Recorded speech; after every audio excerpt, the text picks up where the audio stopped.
Hey, it's me. Just wanted to check in this week and maybe just go into flow state right now and see where we go. I don't have any plans. I don't have any agenda. Taking care of a daughter that's not feeling well, so she stayed home for a little bit, getting watched by her extended family right now. And tonight will be the second class for the TSM 30.2 workshop we're doing. Just another boot camp to get back into motion, get scaled up vibrationally, and just turn away from the world and turn toward the idea of truth to reflect that which is good in the sight of God. See, that's the real game, is that all we're trying to do, the only thing you're really trying to do, is to undo everything humanly possible.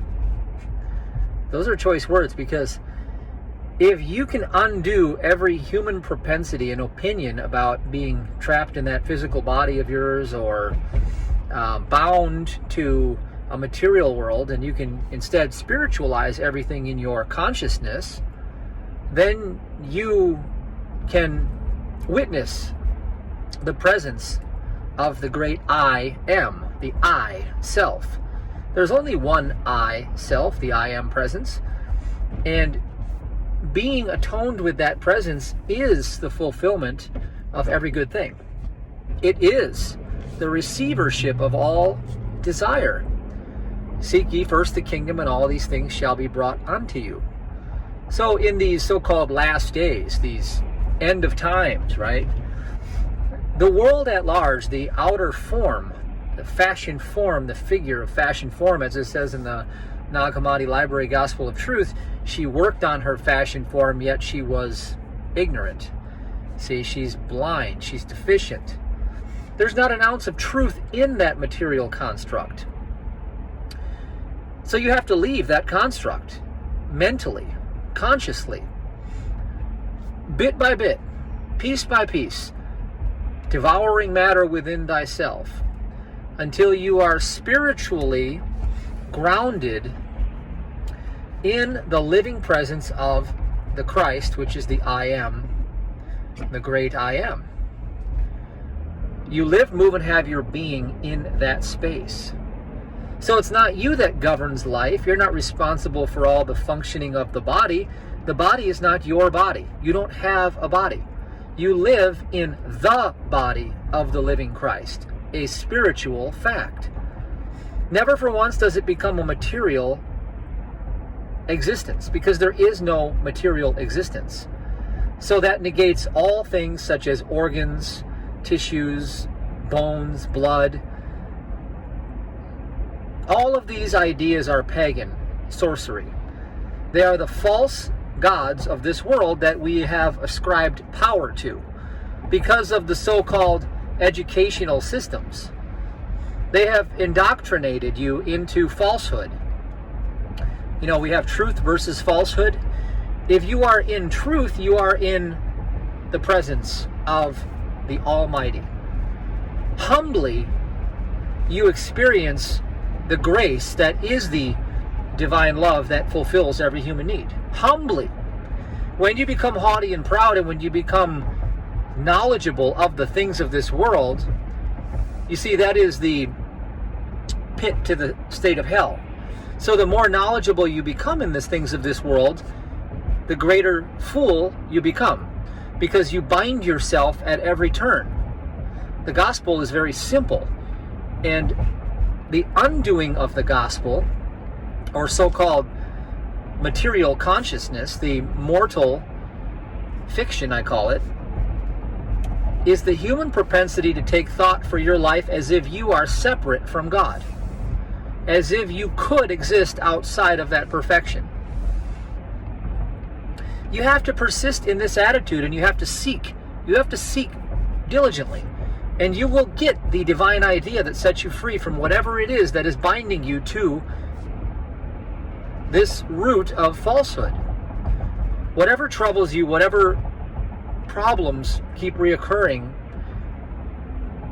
are the very calls for you to rise higher in your awareness in the sight of that which is eternal. You don't try to solve a problem. You get to know the truth. And by knowing that truth is the recognition that there is no problem. There is nothing to heal. There is nowhere to go. There is nothing you can bring unto yourself or manifest.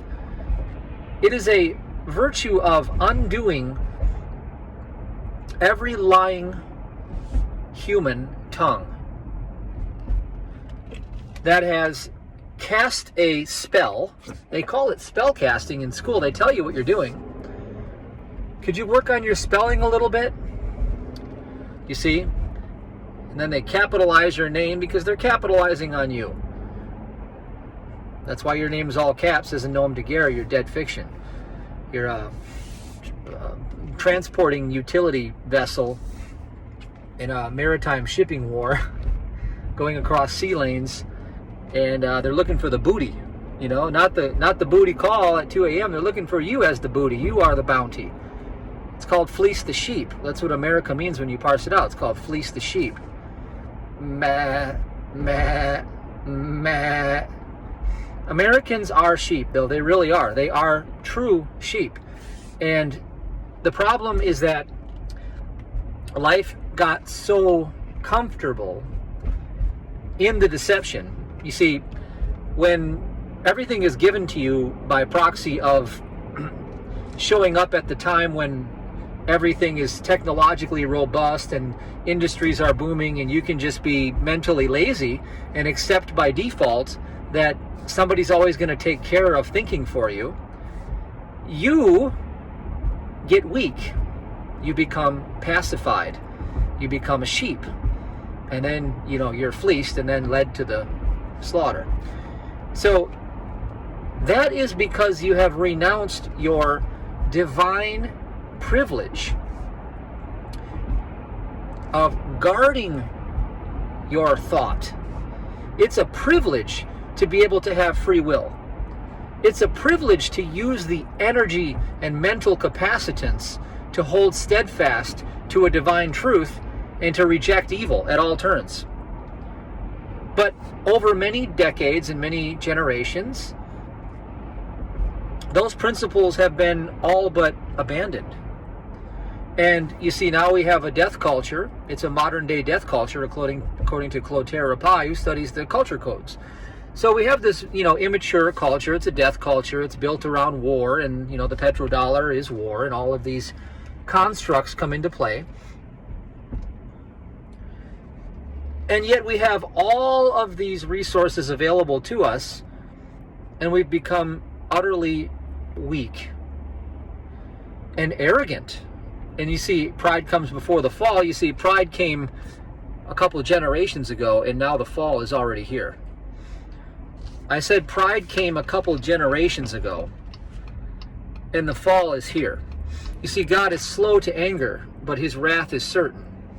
And so when you turn away from the principles of the eternal good, the harmonious one life, and you turn towards these pagan idolatry, Luciferian memes, and you become predatory toward your brother and sister, you know, your kindred spirits, you become predatory because you have a self-preservation mindset, and greed runs the day, and you really are driven by the lust of the flesh. Not you listen to this, but the majority of the collective consciousness has become haughty and proud and of the material flesh. While destruction comes to purify God's creation. So anyway, you know, I beat the same message in every single day, really. But, you know, it's so interesting how quick we can fall asleep in this dream. Because all it takes is one moment to disrupt your peace. That's it. Once your peace is disrupted, you move right from that flow state in the right side, the righteousness, the right brain. You move right into that fear-based, you know, anxiety-driven, linear, logical mind, and you start to calculate and scheme and try to self-preserve and run around in fear, and we all fall into that temptation. And so we have to have a ritual, a practice, in some form of remembrance to look to God constantly, all day, every day.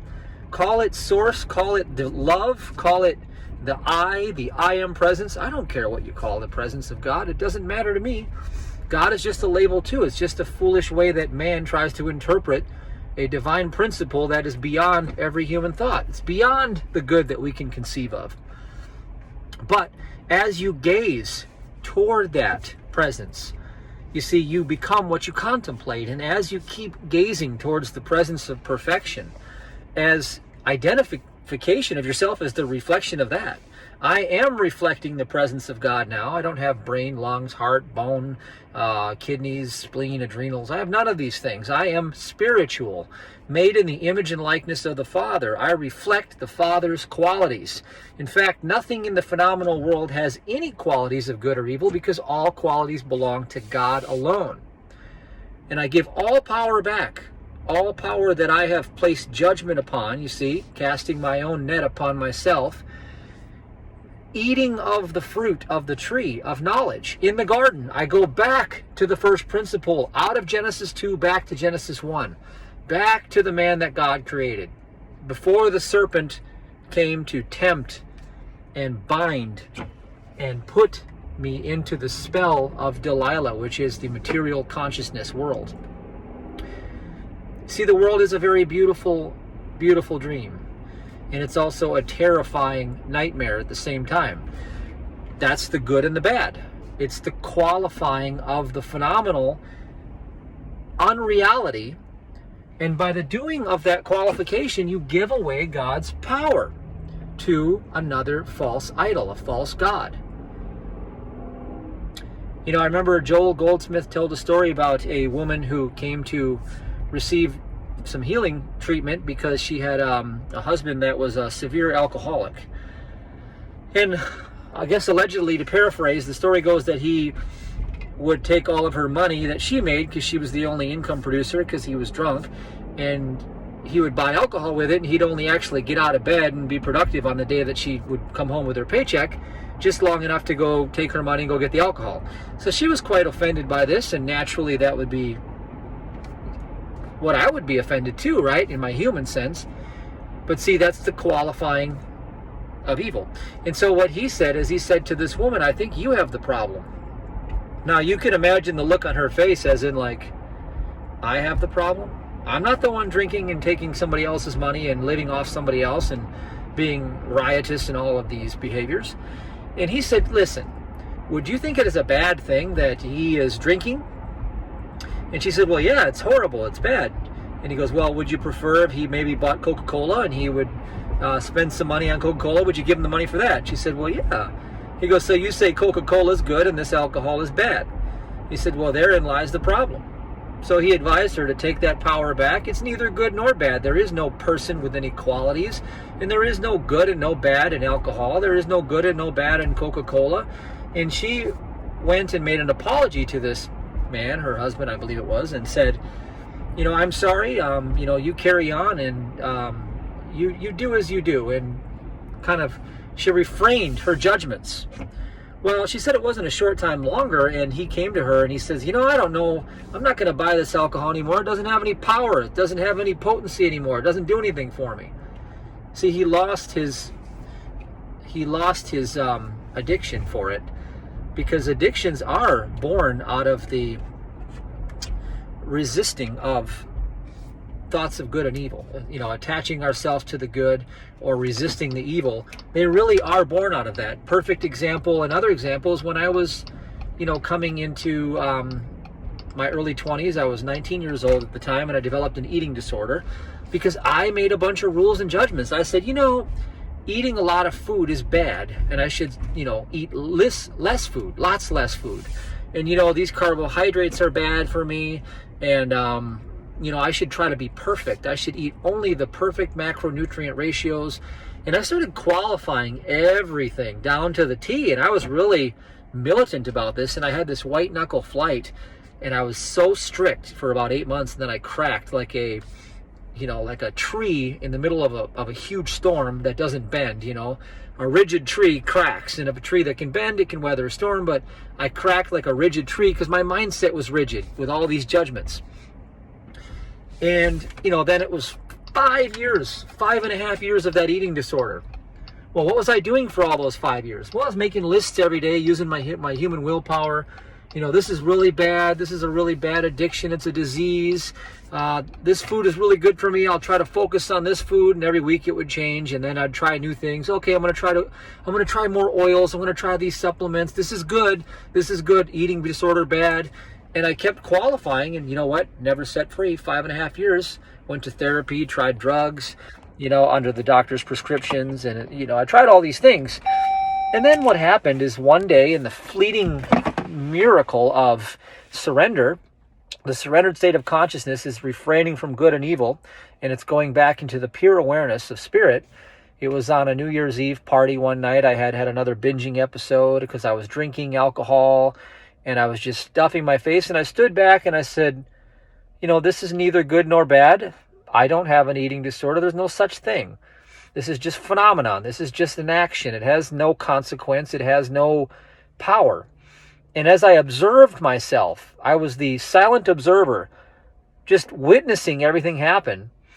It was in the twinkling of an eye. I felt a shift. I felt all of the judgments drop and all of the guilt and shame just pour right off of me, melted right off. The next morning I woke up and something was different. Well, I had been set free and I knew it. It was 3 weeks later. See, I had never gone more than 2 days without having multiple binging episodes for 5.5 years. And all of a sudden, it was 3 weeks later before I even recognized that it had been, sorry, I got something in my eye. It had been 3 weeks and I hadn't had a single episode. I knew I was free. I was set free. Pure awareness set me free. See, removing all of those judgments. And we can do that with anything in our life. See, if we stop qualifying everything as good or bad. See, in the I Am Discourses of Saint Germain, it says you should qualify everything in your world with perfection. What that means is to not judge anything as good or bad in the phenomenal world, but yet turn all of that power over to the great I Am presence and allow for everything in the phenomenal world to be a vessel for divine goodness to come into your life through non-judgment, through surrendered action. You see? It's a slight subtle shift, but it's massively, massively different.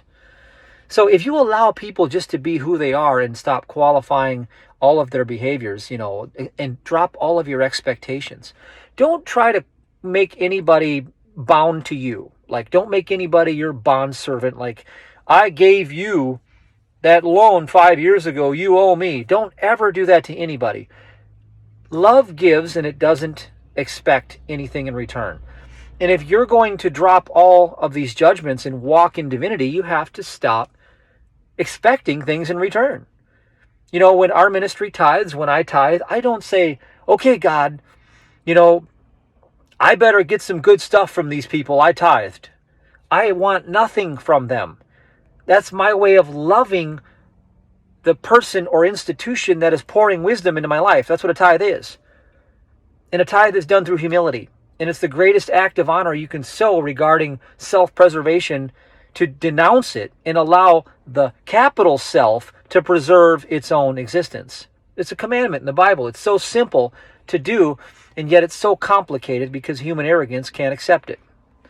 And human arrogance is poverty, by the way.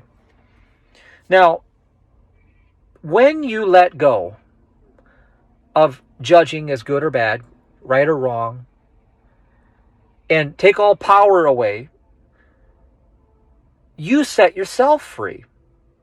And as you set yourself free, you set the self free in your experience to come into your life as the fulfillment of every needed thing. Listen to that again. I said, as you set yourself free by removing all of these judgments and all of these ascribing power to the phenomenal form of this material world, you set yourself free and you set the self free to come through as every needed thing for you, and you become innocent and blameless like the little ones once again. Okay, that's it for now. We got the alarms going off. So, gotta go do some errands, and I'll see you next time.